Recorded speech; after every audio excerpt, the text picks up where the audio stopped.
Advaita Gadadhar Shivasadi Gaur Bhakta Vrinda. Hare Krishna, Krishna Krishna, Hare Hare, Hare Rama, Rama Rama, Hare Hare. Hare Krishna, Prabhuji, Dandavat Pranam.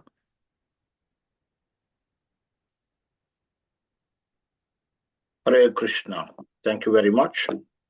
Are you able to hear me? Am I audible? Yes, very clear. Okay, so dear devotees, thank you so much for your enthusiasm.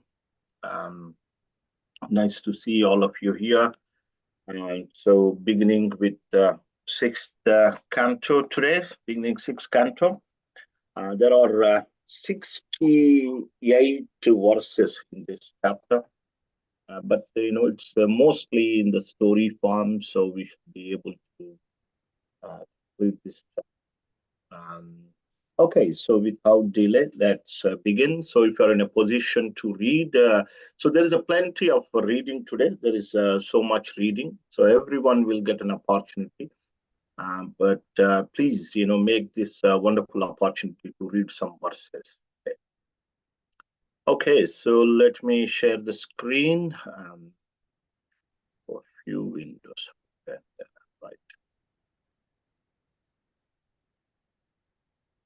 Hare Krishna. Okay, so let's start with Purna Mataji. Purna Mataji can read first 6 verses of this chapter. So the entitled is the history of life of Ajamil. Hare Krishna, Prabhuji. Hari Hari. Text 1. Maharaj Parikshit said, "O my lord, O Shukadeva Goswami, you've already described in the second canto the path of liberation, Nivritti Marga. By following that path, one is certainly elevated gradually to the highest planetary system, Brahmaloka, from which one is promoted to the spiritual world along with Lord Brahma. Thus one's reputation of birth and death in the material world ceases. O great sage Shukadeva Goswami, text 2. O great sage Shukadeva Goswami, unless the living entity is freed from the infection of the material modes of nature, he receives different types of bodies in which to enjoy or suffer, and according to the body, he is understood to have various inclinations. By following these inclinations, he traverses the path called Pravritti Marga, by which one may be elevated to the heavenly planets, as you have already described in the third canto. Text 3. You have also described at the end of the fifth canto the varieties of hellish life that result from impious activities, and you have described in the fourth canto the first Manvantar, which was presided over by Swayambhuva Manu, the son of Lord Brahma. Text 4 and 5. My dear Lord, you have described the dynasties and characteristics of King Priyavrat and King Uttanapad. The Supreme Personality of Godhead created this material world with various universes, planetary systems, planets and stars, and varied lands, seas, oceans, mountains, rivers, gardens, and trees, all with different characteristics. These are divided among this planet Earth, the luminaries in the sky, and the lower planetary systems. You have very clearly described these planets and the living entities who live on them. Text 6. O greatly fortunate and opulent Shukadev Goswami, now kindly tell me how human beings may be saved from having to enter hellish conditions in which they suffer terrible pains. Hare Krishna. Thank you very much, Mataji. So this is the question, most important question. We'll come to that in a moment. So Parikshit Maharaj started speaking in this chapter after going through the fifth canto, wherein we had extensively, Shukadeva Goswami had described the structure of the universe, location of the various planets, the vertical structure, horizontal structure had been fully described. And at the end, of the fifth canto, Shukadeva Goswami talked about the various hellish planets and who goes there and what kind of punishment they will be awarded for what kind of sins. So this has been elaborately described in the last chapter of the fifth canto. If you do this sin, if you commit this sin, you go to this hell like this. So there are many hells, 28 hells have been mentioned in the Srimad Bhagavatam. But Sukadeva Goswami himself narrates there are hundreds and thousands of hells in that region of Pitruloka. So uh, having heard that, Parikshit Maharaj became very compassionate. This is what a devotee does. Devotee means paradukka dukhi. The devotee takes other suffering as their own suffering. And devotee always wants to mitigate the suffering of others, even at the cost of their own, um, you know, they are ready to risk their own life, just like Mahadev Shiv. He risked his own life by drinking poison, thereby saving the demigods and other people there. So this is what a devotee, great devotee does. Here, Parikshit Maharaj said, I have heard this, cosmology. I have heard path of liberation, which is called the Nivritti Marga. Path leading to heavenly planet is called Pravritti Marga, basically Karma Kanda. Mm. Karma Kanda leads to the heavenly planet, and Jnana and yoga sometimes leads to the liberation. I've heard this, that, and I heard the cosmology, and you talked about the various histories, like such as King Priyavrata, Uttanapada lineage have fully been described. But I have this question. This is the question he had. Oh, greatly fortunate, opulent Sukadeva Goswami, now kindly tell me how human beings is not interested in one particular sect, one particular region, but his question relates to every human being. How human beings may be saved from having entered hellish condition in which they suffer terrible pains. So this is the question asked by Parikshit Maharaj, and Shukadeva Goswami will answer that in detail. So next devotee can read 17 till 19. But I would say 7 till 14 first. 7 till 14. Is anyone like to? Yes, Shama Shriji Mataji. Okay, Prabhuji. Text 7. Shukdev Goswami replied, My dear king, if before one's next death, whatever impious acts one has performed in this life with his mind, words, and body are not counteracted through proper atonement according to the description of the Manu Samhita and other Dharma Shastras, one will certainly enter the hellish planet after death and undergo terrible sufferings, as I have previously described to you. Text 8. Therefore, before one's next death comes, as long as one's body is strong enough, one should quickly adopt the process of atonement according to Shastras. Otherwise, one's time will be lost and the reactions of his sins will increase. As an expert physician diagnoses and treat a disease according to its gravity, one should undergo atonement according to the severity of one's sins. Text 9. Maharaj Parikshit said, one may know that sinful activity is injurious for him because he actually sees that a criminal is punished by the government and rebuked by people in general. And because he hears from scriptures and learned scholars that one is thrown into hellish conditions in the next life for committing sinful acts. Nevertheless, in spite of such knowledge, one is forced to commit sins again and again, even after performing acts of atonement. Therefore, what is the value of such an atonement? Text 10.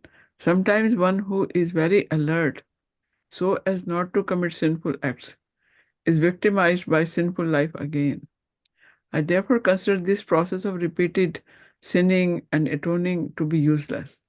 It's like the bathing of an elephant, for an elephant cleanses itself by taking a full bath, but then it throws dust over its head and body as soon Yeah, as it returns to the land. yeah. We'll stop there and we'll continue, Shamashri Mataji. So, so so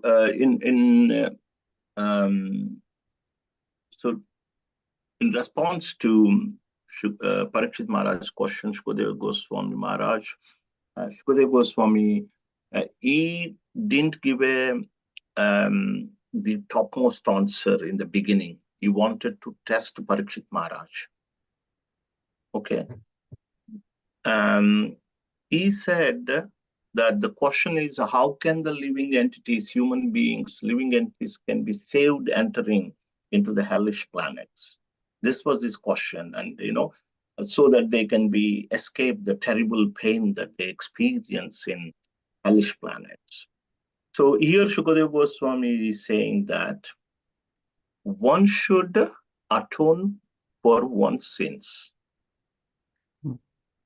So, and also he elaborates, if one commits a heavy sin, there should be a heavy atonement. He should undergo prayachitta. In Sanskrit it is called. If the if one commits a less severe sin, then it should he should atone accordingly. So there should be atonement, like say for example, you do a mistake, then you just fast one day, or you give in charity, you go to church on Sunday and then come back on Monday and do the same thing. Yeah. So uh, basically this is called karma kanda process. Karma kanda, you atone, try to atone by try to nullify with other good activity. But immediately Parikshit Maharaj rejected this. What did he say? Which example he said? Elephant bathing. Elephant takes bath in the river, comes onto the ground, it throws dust on itself. These people, they atone, they commit sin. Okay. Therefore, sometimes they atone, again they go and commit another sin. But the tendency to sin, the propensity to sin is not destroyed. What is the use of this kind of atonement? Agree?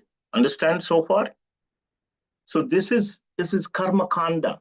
Atonement is a karma kanda process. So this has been rejected by Parishit Maharaj with the example of elephant bathing and then throwing dust on it.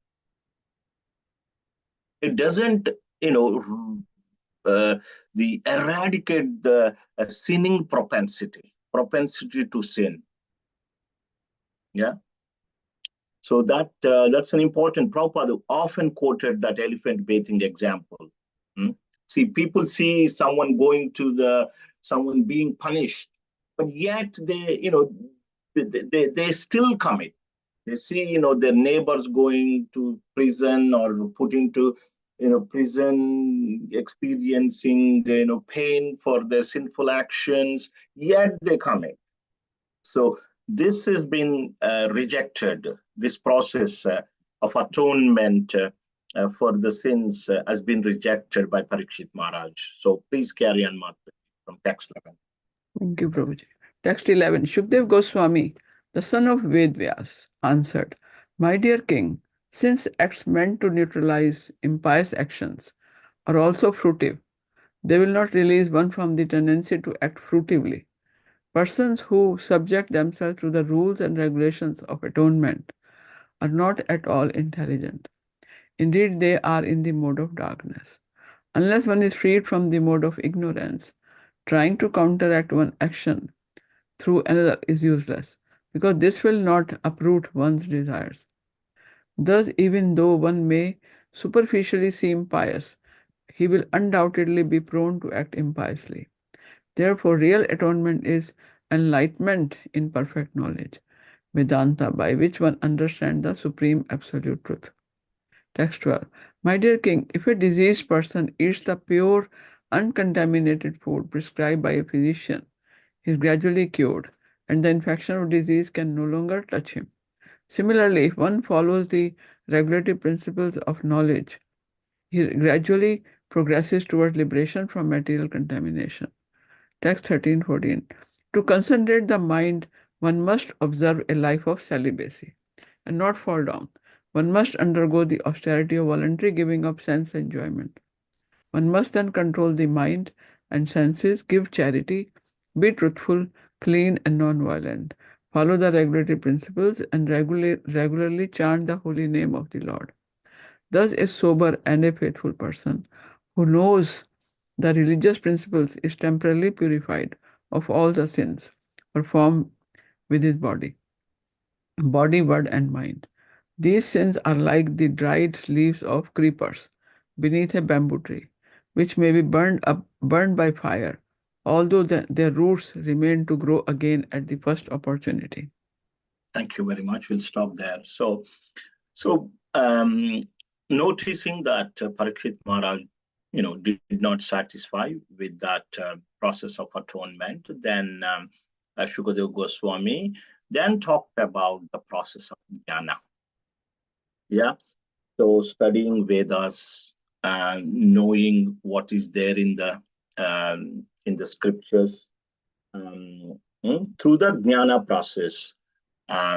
So use your intelligence, by knowing the scriptures, what is right, what is wrong, and so that is the process. And then it involves what do they need to do by following austerity, celibacy, mind control, sense control, charity, truthfulness, cleanliness, rules and regulations.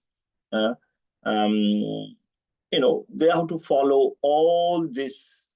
If they do that, what would happen? Their sins will be burned to ashes, just like dried bamboo is burnt to ashes. Dried bamboo is dead. It's very easy. So their sins will be eradicated if they follow the process of jnana. But what does he say? The roots are there. These sins are like dried leaves, creepers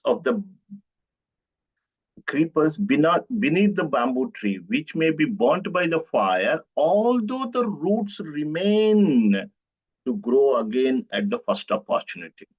Although the bamboo trees are burnt to ashes, but they're waiting for the opportunity. As soon as the rainy season comes, when the ground is wet, moistened, and when there is sunlight, they come up again.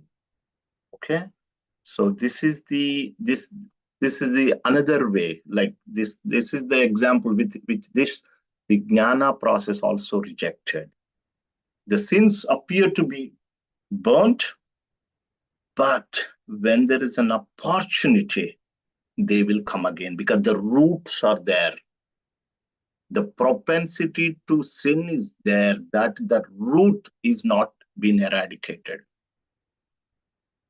What would eradicate the root? What would eradicate that propensity to sin has been described in verses 15 to 19. So neither karma kanda nor following the path of jnana, one can eradicate the propensity to sin. But however, glorious bhakti will be able to, even if one does a little, will be able to eradicate the desire to sin. That root is completely destroyed. Okay, so please read text 15 till 19.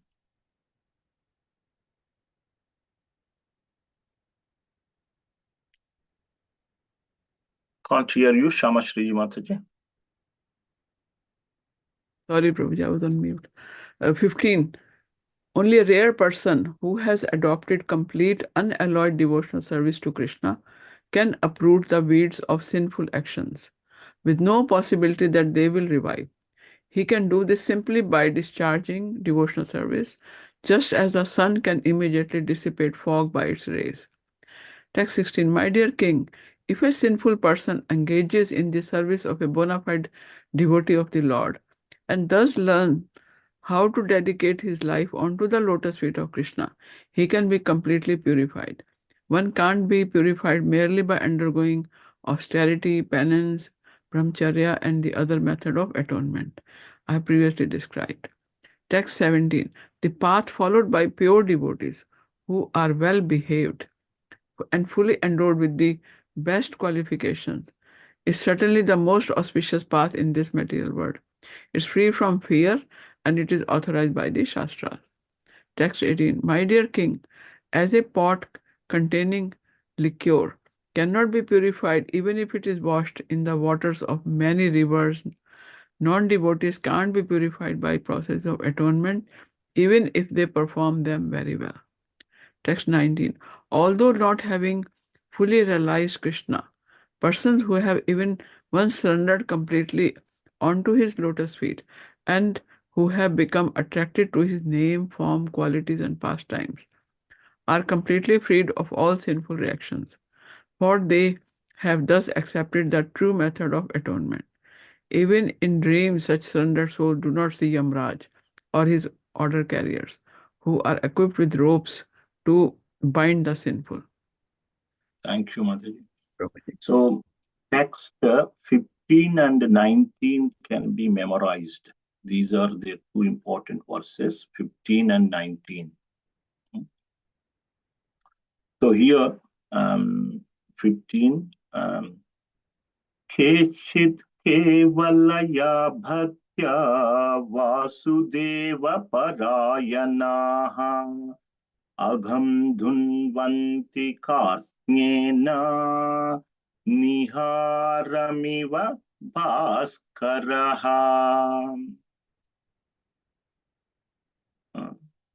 Unalloyed devotional service unto Krishna can uproot the weeds of sinful actions with no possibility that they will revive. They will, yeah. So the example is given, just as the sun can immediately dissipate fog by its rays. Similarly, devotional service unto whom? Krishna.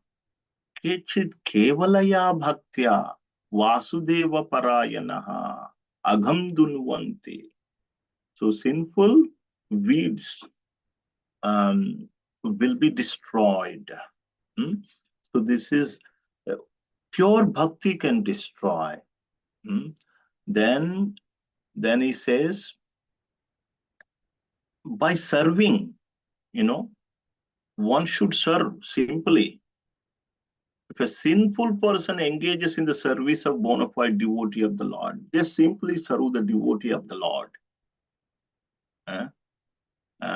This devotee should be pure, and one can be completely purified. If you serve a pure devotee, you'll be purified. And in comparison, one cannot be purified merely undergoing by austerity, penance, etc., as previously mentioned. So this is bhakti is the most auspicious path, followed by great personalities. And here it is said that sometimes the liquor is kept in a pot, and that cannot be purified however many times you wash, according to the Vedic scriptures. Similarly, non-devotees cannot be purified by the process of atonement. This is the very famous verse 19. Sakrunmana Krishna Padaravindayor Niveshitam Tad Gunaragiyairiha न ते यमं पाशभृतश्च तद्भाटन् स्वप्नेऽपि पश्यन्ति हि चर्ननिष्कृताः.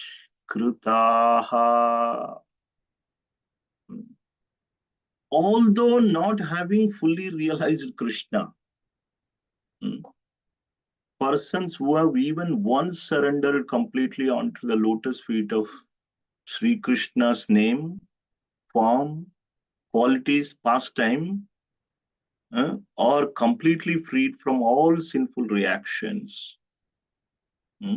So this is the best method. What he's saying here, that even though one is not fully realized Krishna, but if they once surrender, sometimes you raise your hand, nothing like, I'm just surrendering to you. You take fully shelter of Krishna, even at once, even though you're not completely realized Krishna. So it's completely freed of all sinful reactions. This is the true method of atonement. Worship unto the Supreme Lord is the true method of atonement.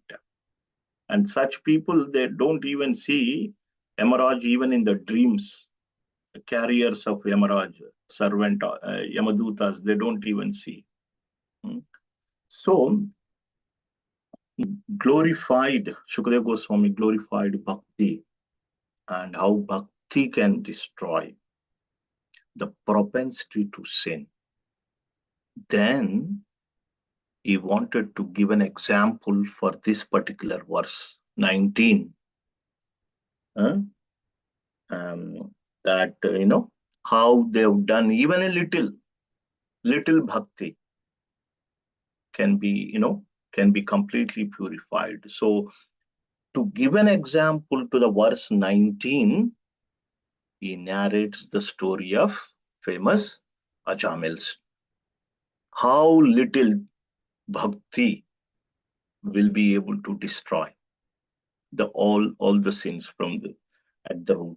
Jisha Mataji, so you can read. Hare Krishna Prabhuji. So from text 20 onwards, 20 till 29. Thank you, Prabhuji. Text 20. In this regard, learned scholars and saintly persons describe a very old historical incident involving a discussion between the order carriers of Lord Vishnu and those of Emiraj. Please hear of this from me.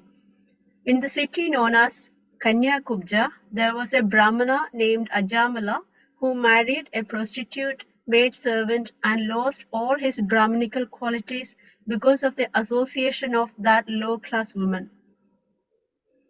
Text 22. This fallen Brahmana, Ajamala, gave trouble to others by arresting them, by cheating them in gambling, or by directly plundering them. This was the way he earned his livelihood and maintained his wife and children. Text 23. My dear king, while he thus spent his time in abominable, sinful activities to maintain his family of many sons, 88 years of his life passed by. Text 24. That old man Ajamala had 10 sons, of whom the youngest was a baby named Narayana. Since Narayana was the youngest of all the sons, he was naturally very dear to both his father and his mother. Text 25. Because of the child's broken language and awkward movements, old Ajamala was very much attached to him. He always took care of the child and enjoyed the child's activities. Text 26. When Ajamala chewed food and ate it, he called the child to chew and eat. And when he drank, he called the child to drink also. Always engaged in taking care of the child and calling his name Narayana, Ajamala could not understand that his own time was now exhausted and that death was upon him. Text 27. When the time of death arrived for the foolish Ajamala, he began thinking exclusively of his son Narayana. Text 28 and 29. Ajamila then saw three awkward persons with deformed bodily features, fierce, twisted faces, and hair standing erect on their bodies. With ropes in their hands, they had come to take him away to the abode of Yamaraja. When he saw them, he was extremely bewildered, and because of attachment to his child who was playing a short distance away, Ajamala began to call him loudly by his name. Thus, with tears in his eyes, he somehow or other chanted the holy name of Narayana. Thank you very much, Mataji. We are also chanting the holy name of Narayana, but we have to chant this at the time of death. That is the only difference. Ante Narayana Smriti. So we can achieve perfection if we are able to somehow or other remember the name of Narayana. So, as I mentioned, this is an example for that text 19. So, he's narrating the story of Brahmana who was living in the city known as Kanyakubja. So he was a great, Brahmana, but somehow or other, he got attracted to the prostitute, and he married her. He gave up his own wife. He was maintaining prostitute. He was committing all sinful, activities to maintain the life. To maintain his wife and his children, cheating, gambling, plundering. He was doing all these things. And he was very old, 88-year-old. At the age of 88, he had a little son, very little son, the youngest one. He named him Narayana. So, and so he was very much attached. Usually, you get attached to your youngest child. That is quite common. I've seen in many places, including in my own home.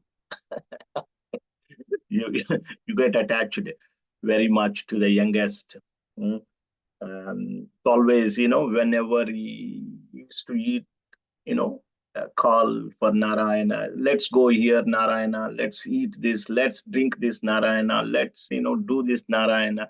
So very much attached.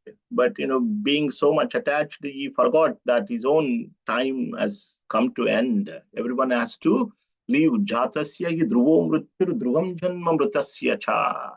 Everyone has to give up body at some point. So he was lying in a bed, and at that time he saw these three awkward personalities. These are servants of Yamaraj.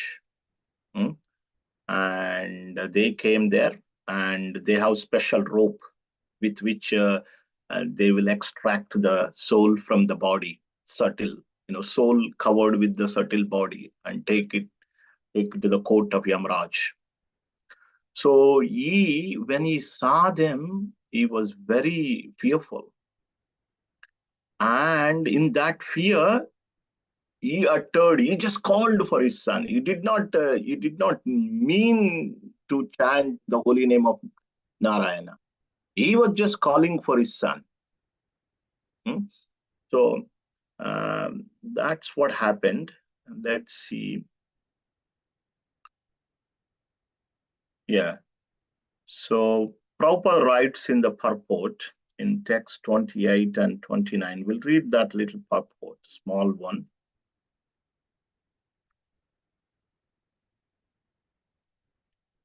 A person who performs sinful activities performs them with his body, mind, words. Therefore, three order carriers from Yamraj came to take Ajamila. See, so Prabhupada is saying that usually people commit sins with body, mind, and words. So that's why these three Yamadutas, or servant of Yamaraj, represents these three. So fortunately, even though he was referring to his son, Ajamila chanted the 4 syllables of Hari Nama, Narayana, 4 syllables. And therefore, the order carriers of Narayana, the Vishnudutas, also immediately arrived there. Because Ajamila was extremely afraid of the ropes of Yamaraj, he chanted the Lord's name with tearful eyes. Actually, however, he never meant to chant the holy name of Narayana. He meant to call his son. Okay. With that, we'll move on to the next bit. So this is a long section. So we'll have to break it in 30 till 55. So there will be a lot of discussion between servants of Vishnu and the servants of Yamaraj. So we may need a few volunteers. So please feel free to raise. Arya, please a little bit slow, Arya. So please carry on from text 30 and I will stop you.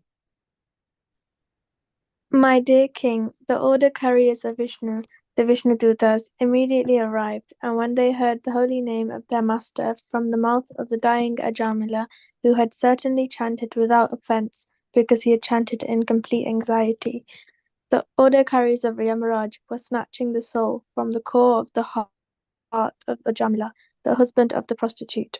But with resounding voices, the messengers of Lord Vishnu, the Vishnudutas, forbade them to do so.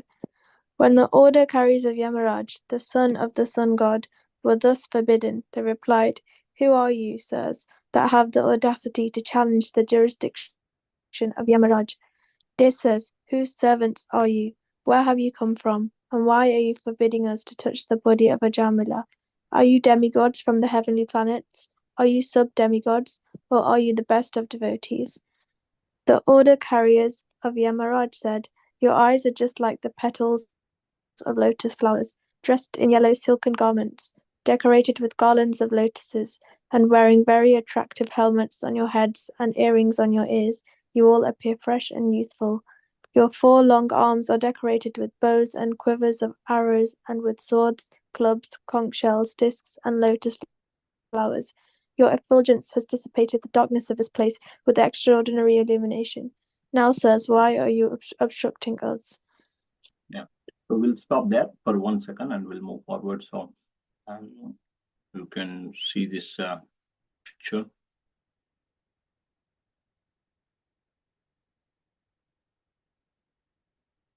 You have seen this. All of you must have seen this. So Prabhupada says that there are 4 syllables in the word Narayana. Na, Ra, Ya, Na in Sanskrit. So 4 servants of Lord Vishnu came. So if you chant Hare Krishna mantra, there are 32 syllables. So, Krishna may send 32 of his servants to protect you. Prabhupada says this. So you can see that, these 3 people are trying to take away the, soul, separate the soul. But at that time, immediately, because he chanted the holy name of Narayana, these people came. Although he was never meant to call Lord Hari. So because he had heard, they came there and they forbade these Yamadutas to separate the soul from the body.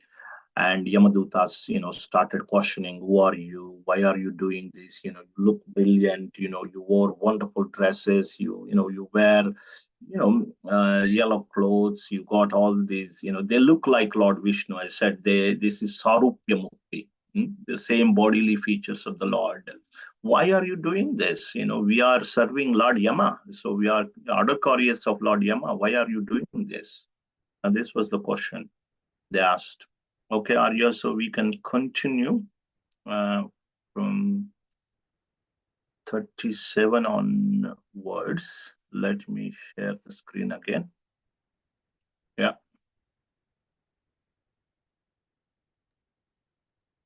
Please, Arya, 37. Continue.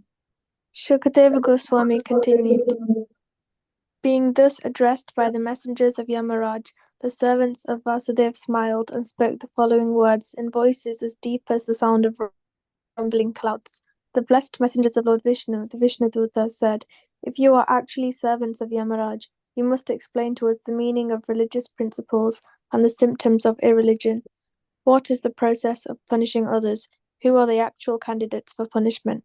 Are all karmis engaged in fruitive activities punishable, or only some of them?" The Yeah, Yamadutas replied, I will just ask. So a few questions here, basically. Who is punishable? What is dharma? What is religion? What is religion? Who is subject to punish? Like that. So, basically, they're asking, why are you punishing this Ajamila? They're indirectly saying that, you know, yes, he had done quite a bit, but he had chanted the holy name of the Lord. So that is the real dharma. But rather than saying this, they're asking question: what is religion? What is religion? Who should be punished? Who should not be punishable? Like that. So, yeah. the Yamadutas Yeah, replied, go on. Yeah. "That which is prescribed in the Vedas constitutes dharma, the religious principles, and the opposite of that is irreligion. The Vedas are directly the Supreme Personality of Godhead, Narayana, and are self-born. This we have heard from Yamaraja. The supreme cause of all causes, Narayana, is situated in his own abode in the spiritual world, but nevertheless he controls the entire cosmic manifestation according to the three modes of material nature, Sattvaguna, Rajoguna, and Tamoguna. In this way, all living entities are awarded different qualities, different names, such as Brahmana, Kshatriya, and Vaishya, different duties according to the Varnashrama institution, and different forms. Thus, Narayana is the cause of the entire cosmic manifestation. The sun, fire, sky, air, demigods, moon, evening, day, night, directions, water, land, and Supersoul himself all witness the activities of the living entity. Yeah, just The 1 second. So these are the 13 CCTV cameras of Lord Krishna, or you can say Lord Yamaraj. These are the CCTV cameras operating 24/7 and monitoring the activities of every living entities, not just one, but 13 you have. Sun monitors our activities. Fire, sky, air. Can you be separated from air? Demigods, moon, evening, day, night, directions, water, land, and the super soul within us. So these are the 13 CCTV cameras. Okay, please carry on. The candidates for punishment are those who are confirmed by these many witnesses to have deviated from their prescribed regulated duties.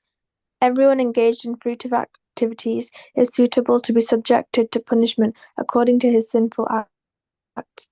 O inhabitants of Vaikuntha, you are sinless, but those within this material world are all karmis, whether acting piously or impiously. Both kinds of action are possible for them because they are contaminated by the three modes of nature and must act accordingly. One who has accepted a material body cannot be inactive, and sinful action is inevitable for one acting under the modes of material nature. Therefore, all the living entities within this material world are punishable. In proportion to the extent of one's religious or irreligious actions in this life, one must enjoy or suffer the corresponding reactions of his karma in the next. O best of the demigods, we can see three different varieties of life, which are due to the contamination of the three modes of nature. The living entities are thus known as peaceful, restless, and foolish, as happy, unhappy, or in between, or as religious, irreligious, or semi-religious. We can deduce that in the next life, these three kinds of material nature will similarly act. Just as springtime in the present indicates the nature of springtimes in the past and future, so this life of happiness, distress, or a mixture of both gives evidence concerning the religious and irreligious activities of one's past and future lives. The omnipotent Yamaraj is as good as Lord Brahma, for while situated in his own abode or in everyone's heart like the Paramatma, he mentally observes the past activities of a living entity and thus understands how the living entity will act in future lives. As a sleeping person acts according to the manifested in his dreams and accepts it to be himself, so one identifies with his present body, which he acquired because of his past religious or irreligious actions, and is unable to know his past or future lives. Above the five senses of perception, the five working senses, and the five objects of the senses is the mind, which is the 16th element. Above the mind is the 17th element, the soul, the living being himself, who, in cooperation with the other 16, enjoys the material world alone. The living being enjoys three kinds of situations, namely happy, distressful, and mixed. The subtle body is endowed with 16 parts, the five knowledge acquiring senses, the five working senses, the five objects of sense gratification, and the mind. This subtle body is an effect of the three modes of material nature. It's composed of insurmountably strong desires, and therefore it causes the living entity to transmigrate from one body to another in human life, animal life, and life as a demigod. When the living entity gets the body of a demigod, he is certainly very jubilant. When he gets a human body, he is always in lamentation, and when he gets the body of an animal, he is always afraid. In all conditions, however, he is actually miserable. His miserable condition is called samsmriti, or transmigration in material life. The foolish embodied living entity, inept at controlling his senses and mind, is forced to act according to the influence of the modes of material nature against his desires. He is like a silk worm that uses its own saliva to create a cocoon and then becomes trapped in it with no possibility of getting out. The living entity traps himself in a network of his own fruitive activities and then can find no way to release himself. Thus he is always bewildered and repeatedly he dies. Not a single living entity can remain unengaged even for a moment. One must act by his natural tendency according to the three modes of material nature, because his natural tendency forcibly makes him work in a particular way. The fruitive activities a living being performs, whether pious or impious, are the unseen causes for the fulfillment of his desires. This unseen cause is the root for the living entity's different bodies. Because of his intense desire, the living entity takes birth in a particular family and receives a body which is either like that of his mother or like that of his father. The gross and subtle bodies are created according to his desire. Since the living entity is associated with material nature, he is in an awkward position. But if in the human form of life he is taught how to associate with the Supreme Personality of Godhead or his devotee, this position can be overcome. In the Okay, beginning, thank you very much. Right. So do you see, it's not easy to get the post of, Yamaduta. They have so much knowledge. Also, although they were looking very awkward, they were very intelligent. So, it's not easy to get a post of servant of Yama. You need to be extremely knowledgeable. So they were quoting so much. Mm. So at the end, they said, in the human form, if one, gets the opportunity to associate with the devotees, then he can stop all the miseries. So long discussion there and a long explanation by Yamadutas. And the summary is like basically, so they say that dharma, the religion, is described in the Vedas. Everyone is under the control of three modes, because being influenced by three modes, they will commit to various sinful actions, and that way they suffer. This is the way they suffer, and they will transmigrate from one body to another. And they have, like, these witnesses, and they will only take the correct people. They know who the culprit is, because these cameras, they monitor the activities. They will not take as someone who is not a culprit. They will take the culprits. They will never go in wrong. So they are saying, yes, we have seen through our cameras, through our witnesses, we had seen this Ajamil committing so many sinful actions. That's why he is punishable. That's why we are here to take him to the court of Yamaraj. And then they started giving the history of Ajamil. So who would like to read the last section? I can read, Prabhu. Please go on. 58 onwards. Thank you. Of Sorry, actually 56, I beg your pardon. in the beginning, this Brahmana named Ajamil studied all the Vedic literatures. He was a reservoir of good character, good conduct, and good qualities. Firmly established in executing all Vedic injunctions, he was very mild and gentle, and he kept his mind and senses under control. Furthermore, he was always truthful. He knew how to chant the Vedic mantras, and he was also very pure. Ajamil was very respectful to his spiritual master, the fire god, guests, and the elderly members of his household. Indeed, he was free from false prestige. He was upright, benevolent to all living entities, and well behaved. He would never speak nonsense or envy anyone. Once this Brahmana, Ajamil, following the order of his father, went to the forest to collect fruit, flowers, and two kinds of grass called Samit and Kusha.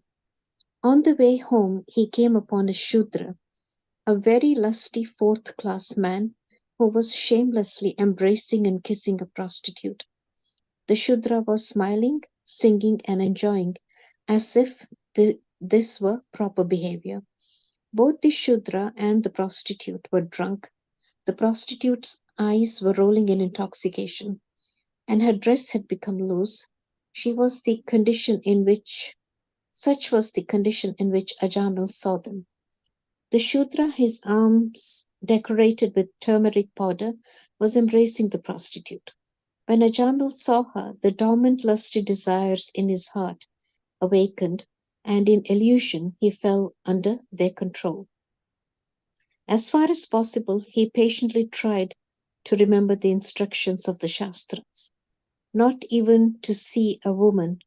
With the help of this knowledge and his intellect, he tried to control his lusty desires, but because of the force of Cupid within his heart, he failed to control his mind.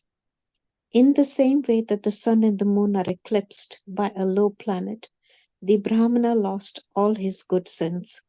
Taking advantage of this situation, he always thought of the prostitute, and within a short time he took her as a servant in his house, and abandoned all the regulative principles of a Brahmana.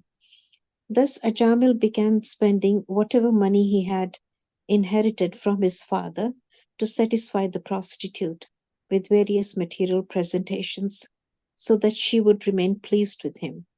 He gave up all his Brahmanical activities to satisfy the prostitute. Because his intelligence was pierced by the lustful glance of the prostitute, the victimized Brahmana Ajamila engaged in sinful acts in her association. He even gave up the company of his very beautiful young wife, who came from a very respectable Brahmana family.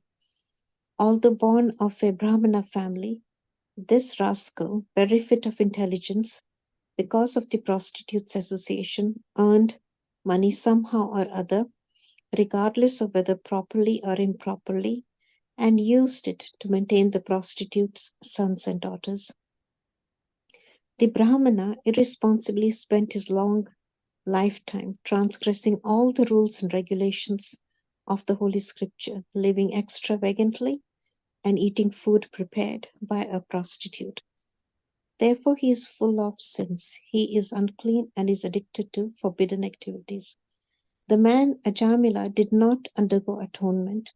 Therefore, because of his sinful life, we must take him into the presence of Yamraj for punishment. There, according to the extent of his sinful acts, he will be punished and thus purified. Thank you, Prabhu. Thank you very much. So, um, in response to Vishnu Dutas, Yamadus, the servants of the order carriers of Yama are continue to answer why they are taking him to the court of Yama, Lord Yama, and then they gave further history. Initially he was great personality, well behaved, mild and gentle, always truthful, very pure, free from false prestige, well behaved, never envious of anyone, self-controlled. He was a wonderful person. Then his father asked him to collect some fruits, roots, and some grass from the, forest. This was his daily duty. He would go every day to the fields and get these. But one day he saw a man embracing a prostitute, uh, you know, on the street or whatever the place.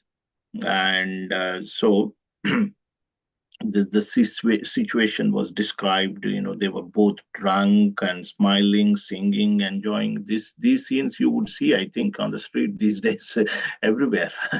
This was just one scene in those days. uh, um, and here it is mentioned, his lusty desires are awakened. He tried to control, and many ways he studied Vedas, uses intelligence to control. Um, but however, he was always remembering this incident, and he was, agitated by Cupid. So he lost all his good qualities, and so um, Ajamila could not protect himself by jnana. He was using his jnana, or his steadiness with dharma, but he later attained Vaikuntha. So initially, this is jnana path. Yes, there are some ritualistic procedure he was doing. Even like many brahmanas also, they don't do bhakti. They do just ritualistic things. Mm. So to satisfy, so he took prostitute as as maid servant, and gave up his beautiful young and beautiful wife. It is mentioned, gave up his parents. Um, so he, to satisfy this particular prostitute, he spent all his money, and that has been inherited from his father. So yes, he earned money. He cooked food that is eaten by the prostitutes. Writes in the purport that we should be careful where we are eating the food from. So ideally, food cooked by non-devotees, will have bad effect. Once in a while it's okay, but it should not be on a regular basis. We should ideally try and eat food cooked by the devotees. We should cook and then offer, then eat, like that. Mm. So yes, he was trans- transgressing the scriptural injunction, leading sinful life, and this is how he behaved, and he did not undergo atonement for his sinful actions. That's why we are here to take him to the court of Yamraj. So this is what's been said by um, order Koris of Yama. So with that, this particular chapter ends. So let's summarize in 1 minute. So in the beginning of this chapter, after reading the fifth canto, especially the last chapter, wherein Shukadeva Goswami describes in detail about the hellish life, how various living entities are subjected to punishment in various hells for various kinds of sinful actions they commit in this life. Parikshit Maharaj, being compassionate, asked this question: how can the living entities be saved? By not putting into the hell and not being subjected to the pain in the hellish life. Then, in response to that particular question, Shukadeva Goswami says, firstly, atonement. Hmm. One should atone for his sins. Karma kanda process. See, some good he should do, one should do. But Parikshit Maharaj rejects this atonement, comparing it to the bath, elephant taking bath and covering with dust. What is the use? Sin and atonement, sin, atonement, sin and atonement, like that. It will never, the propensity to sin will not be destroyed. So Parikshit Maharaj rejected this. Then Shukadeva Goswami talks about the jnana process. Hmm? the process of following certain rules and regulations, knowing the scriptures, following the scripture, Vedas, not by bhakti, but just by jnana. So this is like bamboos, like the dried bamboos can be burned to ashes, but the roots are remaining within the ground, and when the right opportunity comes, the roots germinate. Similarly, the desire to sin will not be destroyed by bhakti, by jnana process. Then Shukadeva Goswami describes how bhakti can eradicate completely the desire to sin, and then gives this example of Ajamila. And he narrated the story of Ajamila and how he was initially a Brahman, but later he married this prostitute and begot 10 children. Even at the age of 88, he had a youngest child. He named him Narayana. So and he had having good time with his son, but he was committing several sinful actions to maintain the family. Um, so and at the time of death, he saw three awkward personalities, who were there to take him to the court of Yamraj, but he got scared looking at them, and out of that fear, he just uttered the name of his son. He just called for his son and Narayana. So immediately these four servants, Odakaris of Vishnu came, and they stopped Yamadutas to, take him to the court of Yamraj, and they asked, what is this? And then, there is a discussion, why are you stopping us like that? Yamadutas asked, Vishnudutas then questioned, what is sin, what is not sin, who are supposed to be taken to the court of Yamraj. Then there is a long discussion that happened. So with that, this chapter ends, and so hopefully the Vishnu Dutas will speak in the next chapter. So we'll stop there. Thank you very much for being with us today. Good to see 17 members on the call. Really appreciate it. Hare Krishna, Srila Hare Prabhupada, Krishna. Jai. Hare Thank you. Krishna, Prabhuji. Thank you, Thank Prabhuji. you very Hare much. Krishna. Thank you very much, Hare Prabhuji. Krishna. Thank you. Thank you, Prabhuji. Thank you, Prabhuji.